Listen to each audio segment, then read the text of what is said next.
네, 오늘은 모세의 기도 아홉 번째 시간으로 이스라엘 백성이 출애굽한 지 딱 석 달 만에 이제 도착한 시내산, 그 시내산에서 또 맺는 이야기의 내용입니다. 그래서 이 자리에서 시내산에서 언약을 맺게 되는데 그 언약을 맺는 그 자리에서 이스라엘 백성들은 어떤 모습으로 행하였고 어떻게 기도드렸는지 함께 살펴보고자 합니다.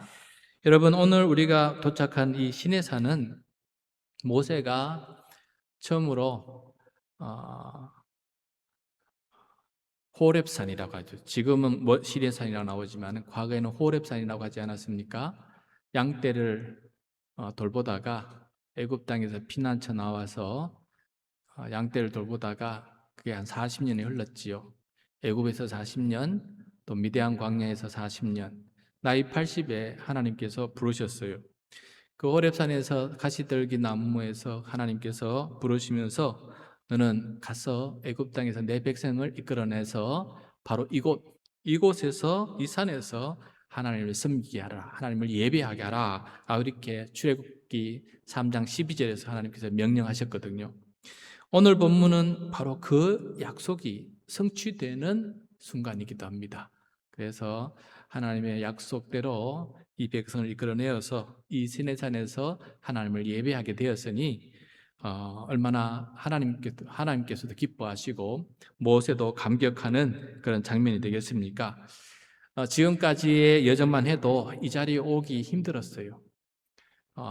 이스라엘 백성들의 불평과 불만이 심했고 또 하나님께서 원망하고 쫓아오는 것들 때문에 위협을 느끼고 불평하고 물이 없다고 애굽으로 돌아가자 그러고 음식이 없다 그래서 만나와 메추라기를 줬는데도 불구하고 불평하고 뭐 오만 일들을 겪으면서 우여곡절 끝에 결국은 이 자리에 오게 되었다라는 거예요. 참 그 구원의 여정은 쉬운 게 아니다 생각이 듭니다. 개인의 구원의 여정도 쉬운 게 아니고 교회의 여정도 쉬운 게 아니다 한 생각을 매번 합니다. 정말 왜 이럴지 모를 정도로 참 이렇게 구원받은 백성으로서 살아간다는 게 한계가 부닥치고 또 구원받은 공동체라고 하는 하나님의 몸된 교회, 성령의 전이라고 하는 이 교회조차도 우리가 고린도 교회를 묵상하는 것처럼 정말 말씀이 많습니다. 정말 하나님의 은혜 아니고는 불가능해요. 하나님께서 돌보시지 않는, 하나님께서 주시는 은혜 아니고는 이 도저히 불가능한 그런 구원의 여정이다 한 생각을 하게 됩니다. 자, 이렇게 이제 시내산에 도착했을 때 거기서 드디어 언약식을 맺게 됩니다. 이 언약식을 통해서 우리는 어떻게 또 살아야 되는지 다시 한번 우리의 신앙의 자세를 재점검하는 그런 계기가 되었으면 좋겠고, 분명히 이 언약식은 이스라엘 백성들을 하나님의 백성으로 다시금 일으켜 세우는 결정적인 그런 순간이 되었을 것입니다. 물론 그 이후로 또 불평하고 불신 속에서 무너졌지만은 또 하나님 이끌어 가시는 모습을 보게 되거든요. 하나님 어떤 마음으로 어떤 계획으로 이 백성들과 언약을 맺으시는지를 함께 살펴보았으면 좋겠습니다. 먼저 하나님은 언약을 맺기 전에 강제로 언약을 맺기 전에 먼저 하시는 일이 있습니다. 먼저 지나온 은혜를 상기하고 기억하게끔 만드시고, 그래서 감사하는 마음이 들게끔 만드세요. 그런 다음에 또 과거뿐만 아니라 이제 미래를 또 축복해 줍니다. 앞으로 누릴 영광스러운 신분을, 앞에 미래의 신분을 약속해 줘요. 그러고 난 다음에 자, 지금 너 나의 이 언약에 함께 동의하고 순종할 수 있겠느냐라고 물어보시는 거예요. 하나님의 우리와 언약을 맺으시는 그런 방식입니다. 무조건 찾아와서 하시는 것이 아니라 이스라엘 백성과 더불어서 언약을 맺을 때 애굽에서 구원하신 놀라운 은혜가 있어요. 그것을 바라보면서 감사하게끔 만들고, 또 앞으로는 하나님의 축복의 통로로 살아갈 민족이 되도록 하나님께서 약속해 주세요.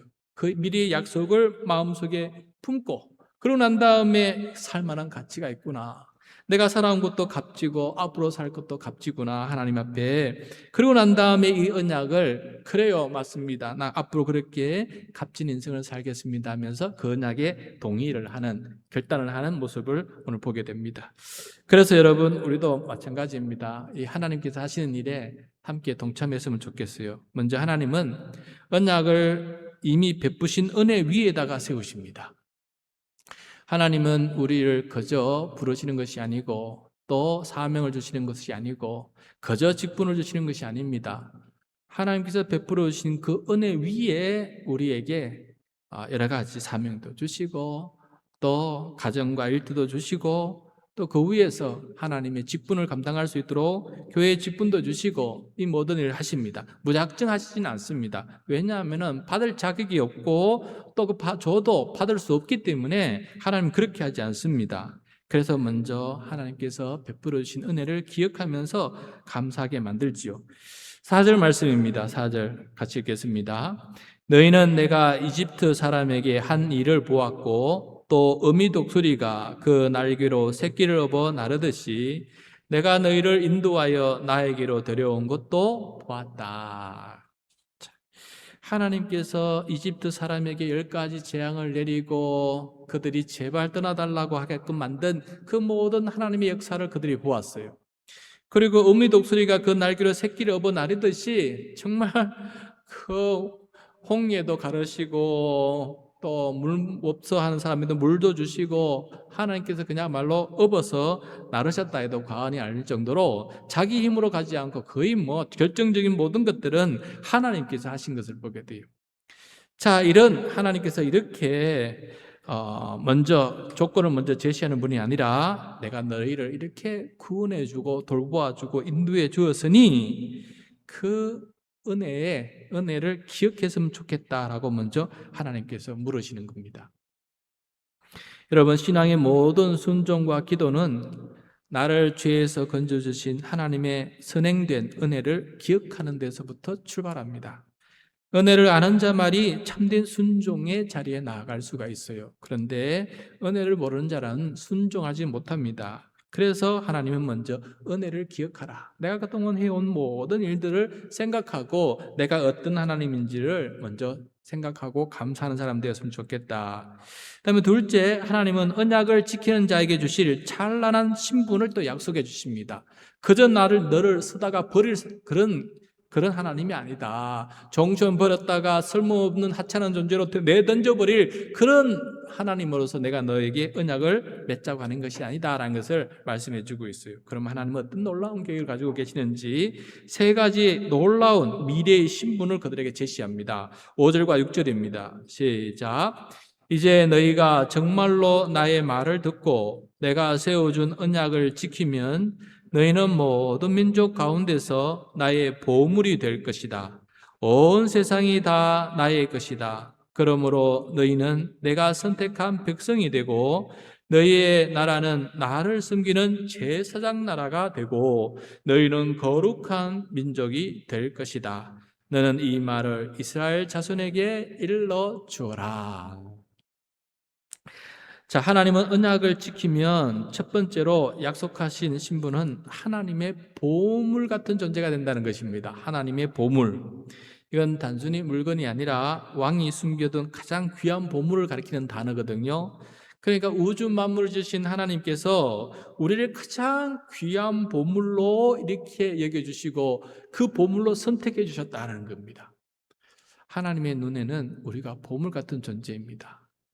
그런 마음으로 선택해 주셨어요. 왜냐하면 우리가 아니면은 창조주 하나님을 알릴 사람이 없고 우리가 아니면은 예수 그리스도의 십자가의 은혜를 알릴 사람이 없고 우리가 아니면은 성령의 은사와 능력을 알릴 사람이 없기 때문에 하나님은 친히 하지 아니하시고 눈에 보이지 않으시기 때문에 우리를 통해서 일을 하시거든요. 그러니까 우리는 하나님 앞에 정말 보물스러운 존재다. 보물 주는 존재로 선택했다는 것을 우리들에게 가르쳐주고 있습니다. 두 번째, 하나님은 언약을 지키면 두 번째로 약속하신 신분은 제사장 나라가 된다는 거예요. 제사장 나라. 여러분, 이것이 오늘 세 신분 중에 가장 깊고 독특한 신분입니다. 여러분, 제사장은 혼자 하나님을 누리는 사람이 아니에요. 하나님과 세상 사이에 서서 하나님의 축복을 세상에 흘러내보내는 통로가 되는 사람이 바로 제사장 아닙니까? 이스라엘 전체가 제사장 나라가 된다는 것은 이 민족 전체가 세상 열방을 하나님께로 인도하는 거룩한 사명을 받은 민족이 된다라는 것이에요. 한편으로는 이 제사장이라는 것은 이렇게 귀한 신분인데 하나님의 나라를 확장시키는 일에 우리가 쓰임받는 도구가 된다라는 것입니다. 그래서 이 직분이 귀하다. 생각해 보세요. 나를 통해서 하나님을 알게 되고 나를 통해서 하나님의 나라에 입성하게 되니 우리 이 제사장 직분이라는 것이 얼마나 귀하고 값지냐. 나만 구원받는 것이 아니라 많은 사람들을 구원하는 놀라운 통로가 되니까 우리의 이 신분 자체가 얼마나 높은 위치에 있느냐라는 것을 다시 한번 상기시켜 주는 것 같습니다. 그래서 우리도 가정에서, 일터에서, 이 특별히 의정부 지역에서 우리 교회가 제사장 나라가 되어서 우리 교우 성도들이 제사장이 되어서 그렇게 살아가는 그런 신분을 얻었다는 것 꼭 명심했으면 좋겠습니다. 그 다음에 하나님은 언약을 지키면 세 번째로 약속하신 신분은 거룩한 민족이에요. 거룩한 민족. 세상과 구별되어 하나님의 성품을 닮아가는 존귀한 자가 되게 하신다는 약속이에요. 여러분, 세상 사람들은 물론 선하게 사는 사람도 많지만은 결국은 어떻게 삽니까? 자기 욕심, 자기 이득, 그리고 자기 명예, 자기 권력, 자기 이로움, 그런 걸 위해서 살아가지 않습니까? 그런데 우리는 하나님의 성품을 닮아가고 하나님의 성품을 전하는 존귀한 자, 그렇게 바로 우리의 세 번째 신분입니다. 그리고 나중에는 성도라 일컬음 받게 돼요. 거룩한 민족이라는 것은 거룩할 백성민이 있지 않습니까? 그러니까 우리는 예수 그리스도의 은혜로 값없이 부족하지만은 그리고 성도라 칭함을 받고 하나님의 자녀되는 권세를 누리면서 천국을 상속받는 상속자가 되어서 그렇게 살아가는 모든 고난을 우리가 받게 되니 이 얼마나 큰 신분입니까? 이런 신분을 다 얘기하면서 과거에 베푸신 구원, 앞으로 베푸실 놀라운 구원, 이것들을 얘기해 주시면서 우리는 오늘 하나님의 언약 앞에 서는 것입니다. 여러분, 저도 여러분도 지금 십자가 앞에 서 있어요. 십자가 앞에 선다는 것은 무엇입니까? 과거로 따지면은 십자가에서 내 대신 죽으시고 나를 구원해 주시고 나를 정죄하지 않으신 하나님의 놀라운 은혜가 그 속에 있지 않았습니까? 그리고 저 십자가는 미래에 어떻게 됩니까? 우리가 천국에 갔을 때 하나님의 심판정에서 정죄당하지 않고 바로 천국에 입성하고 영생을 누리지 않습니까? 그리고 예수님께서 다시 오실 때 우리는 새하늘과 새 땅에서 영원한 삶을 살아가는 놀라운 약속이, 미래의 약속이 또 주어져 있지 않습니까? 그래서 우리는 저 십자가 앞에서 예수님의 음성을 듣고 예수님의 말씀에 아멘 순종할 수 있는 그런 마음의 자세가 만들어진다라는 것을 이렇게 보여줍니다. 그래서 하나님은 오늘 이스라엘과 언약을 맺을 때 그런 방식으로 언약을 맺어가고 계시는 것을 보게 돼요. 그리고 난 다음에 십계명을 선포하거든요. 이렇게 살아라. 그러면 너는 복이 되고 그 복이 축복의 통로가 되게 될 것이다 라고 말씀해 주고 있는 것을 보게 돼요. 자, 이런 말씀을 듣게 되자 8절입니다. 이 백성들은 바로 순종의 결단을 하게 됩니다. 8절 시작. 모든 백성이 다 함께 주님께서 말씀하신 모든 것을 우리가 실천하겠습니다 하고 응답하였다. 모세는 백성이 한 말을 주님께 그대로 말씀드렸다. 자, 이렇게 말하자 모든 백성, 여기 모세도 포함되어 있죠. 모든 백성이 다 함께 뭐라고 말합니까? 주님께서 말씀하신 모든 것을 우리가 실천하겠습니다. 이 언약은 하나님께서 베푸시는 십계명이 앞으로 펼쳐질 것인데 무슨 말씀을 하시든지 우리가 다 실천하겠습니다 라는 이런 위대한 결단을 내리는 거예요. 여러분, 이 고백은 이스라엘 공동체가 하나님 앞에서 드린 엄숙한 합심 기도이자 헌신의 선언이에요. 기도가 헌신의 선언입니다. 백성들은 하나님의 말씀이 자신의 생각과 맞는지 계산기를 두드리지 않았습니다. 광야의 길에서 그 말씀대로 순종하는 것이 얼마나 힘들지 조건을 따지지 않았습니다. 주님이 말씀하셨으니 주님이 우리를 피로 값주고 사신 하나님이시니 그 입에서 나오는 모든 명령대로 우리가 다 행하겠습니다 라면서 전폭적인 신뢰로 무릎을 꿇는 것을 보게 돼요. 모세는 이 백성의 결단의 기도를 그대로 가지고 다시 여호와 하나님께 올라가서 아뢰는 것을 보게 됩니다. 여러분, 이런 언약식을 유대 랍비들은 이 언약 체계를 하나님과 이스라엘 백성의 결혼식이다라고 불러요. 결혼식. 이 내용이 너무나 소중해서 이게 바로 결혼식이라고 불러요. 하나님은 신랑이 되시고 이스라엘은 신부가 되어서 언약을 맺는 자리다라는 거예요. 우리가 결혼식에서 서약할 때 어떻게 합니까? 건강할 때나 병들 때나 부할 때나 가난할 때나 남편과 아내의 도리를 다 하겠습니다. 다 하겠습니까? 라고 이렇게 주례자가 물으면은 신랑 신부는 조건을 달지 않고 네 하고 대답하지 않습니까? 왜 그렇습니까? 그동안 서로 사랑하면서 서로 신뢰하면서 배우자로 인연을 맺은 게 너무나 감사하고 앞으로 가정을 이끌어 만들면서 좋은 가정을 만들어야 되겠다, 행복한 가정을 만들겠다는 그런 꿈이 있으니까 이렇게 맹세하는 거 아니겠습니까? 주님 앞에서. 근데 병들면 안 되고요, 가난해지면 취소하겠습니다, 이렇게 말한 사람은 아무도 없습니다. 그래서 이거를 계약이 아니라 언약이라 그래요. 계약은 이익을 따라 사는 것이지만은 언약은 사랑을 바탕으로, 헌신을 바탕으로 하는 것을 언약이라 그래요. 그래서 우리는 하나님과 계약한 사람이 아니고 하나님과 언약한 사람이다라는 것을 꼭 명심했으면 좋겠습니다. 자, 이스라엘 백성이 8절에서 우리가 다 행하리이다라고 대답한 것은 바로 나를 구원하신 신랑 되신 하나님을 향해 신부가 터뜨린 눈물의 고백이다라는 것이에요. 눈물의 고백이다. 사랑의 고백이다. 이게 바로 여러분 우리가 하나님의 언약 앞에, 말씀 앞에서는 올바른 마음의 태도다라는 것을 가르쳐주고 있습니다. 우리는 예수 그리스도의 십자가의 은혜라는 독수리 날개에 엎여 구원받은 거룩한 백성이요 왕같은 제사장들입니다. 그렇다면 오늘 우리의 기도는 어떻게 해야 하겠습니까? 오늘 모세로부터 배우는 3가지 기도 제목이 있습니다. 첫째, 먼저 받은 은혜를 알고 감사부터 하는 기도를 드려야 됩니다. 감사부터 하는 기도를 드려야 된다.